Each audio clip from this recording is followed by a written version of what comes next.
எப்பயுமே நம்ம ஃப்ரெஷ்ஷா இருக்கணும்னா, எனக்கு தெரிஞ்ச ஒரே மருந்து அது டீ தான். காலையில நான் எந்திரிச்சு டீய குடிச்சுட்டு அப்படியே என் ஹஸ்பண்டுக்கும் வச்சு குடுத்துட்டு அடுத்தடுத்து வேலைய தொடங்குனேன். ஆஸ் யூசுவல் சமையல் வேலை முடிஞ்சுது. ரொம்ப நாளா இந்த ப்ரமோஷனுக்கு போயிட்டு இருந்தங்காட்டி கிளீன் பண்ணாம வச்சிருந்ததை எல்லாம் செலவு டப்பாவ கிளீன் பண்ணேன். அதுக்கப்புறம் நான் நின்னு மேக்கப் பண்ற இடம் தான் இது. இது வந்து பாத்தீங்கன்னா ரொம்ப டஸ்ட்டா இருந்தது. அடிக்கடி கிளீன் பண்ணிட்டு இருப்பேன். ஆனா வந்து பாத்தீங்கன்னா ப்ரமோஷன் வீடியோ போனதுனால அங்கங்க அது இது போட்டு ரொம்ப டஸ்ட்டா இருந்தது. அதனால ஃபர்ஸ்ட் எல்லாத்தையும் வந்து திங்ஸ் எல்லாம் எடுத்து ஒரு கட்டப்பையில போட்டு அந்த பக்கம் நகர்த்தி வச்சுட்டு ஃபுல்லா வந்து பாத்தீங்கன்னா ஒரு பேப்பர் எடுத்து எல்லாத்தையும் நல்லா தொடச்சு விட்டேன். அந்த சைடே வந்து பாத்தீங்கன்னா ஒட்டடை ஏதாவது இருக்கான்னு பார்த்தா அதையும் நீட்டா அடிச்சு விட்டேன். சைட் பை சைடு என்னோட ஆன்லைன் ஒர்க்கையும் பார்த்துட்டு இருந்தேன். ஃபுல் அண்ட் ஃபுல் ஃபோன் அதிகமா பாக்குறதுனால ப்ரொடெக்டிவ் கிளாஸ் போட்டு தான் எப்பயுமே வந்து பாத்தீங்கன்னா ஃபோன் பார்ப்பேன். அதனால சைட் பை சைடு அந்த வேலையும் பார்த்துட்டே இதை கிளீனும் பண்ணிட்டு இருந்தேன். ஏன்னா இதெல்லாம் கிளீன் பண்றதுக்கு ஒரு 45 மினிட்ஸ் ஆச்சு.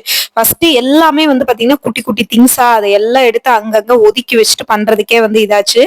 நெயில் பாலிஷ் எல்லாம் வாஷ் பேஷன்ல பட்டிருந்ததுனால அது எல்லாமே ஃபுல்லாவே வந்து பாத்தீங்கன்னா நல்லா கிளீன் பண்ணி சும்மா வெறும் தண்ணியில தான் சும்மா சாதாரண சோப்பு போட்டு தான் நல்லா வாஷ் பண்ணி விட்டேன். அதுவே வந்து நீட்டா தான் இருக்கும். இதை வந்து 4 நாள் 5 நாளைக்கு ஒருக்கா வாஷ் பண்ணிட்டோம் அப்படின்னா ரொம்ப நீட்டா இருக்கும். ஆனா ஒரு 20 நாள் எல்லாம் ஆச்சுன்னா ரொம்ப அசிங்கமாயிடும். அதை வந்து கிளீன் பண்றதே வந்து போட்டு தேய்ன்னு தேய்க்க வேண்டியதா இருக்கு. ஓரளவுக்கு நல்லா கிளீன் பண்ணிட்டு அதுக்கப்புறம் வந்து நல்லா ஒரு கிளாத்தை வச்சு நல்லா சுத்தமா தொடச்சு விட்டுட்டேன். அங்கங்க எடுத்து எல்லாத்தையும் அரேஞ்சும் பண்ணிட்டேன். ஓவராலா வந்து கிளீன் ஆயிடுச்சு.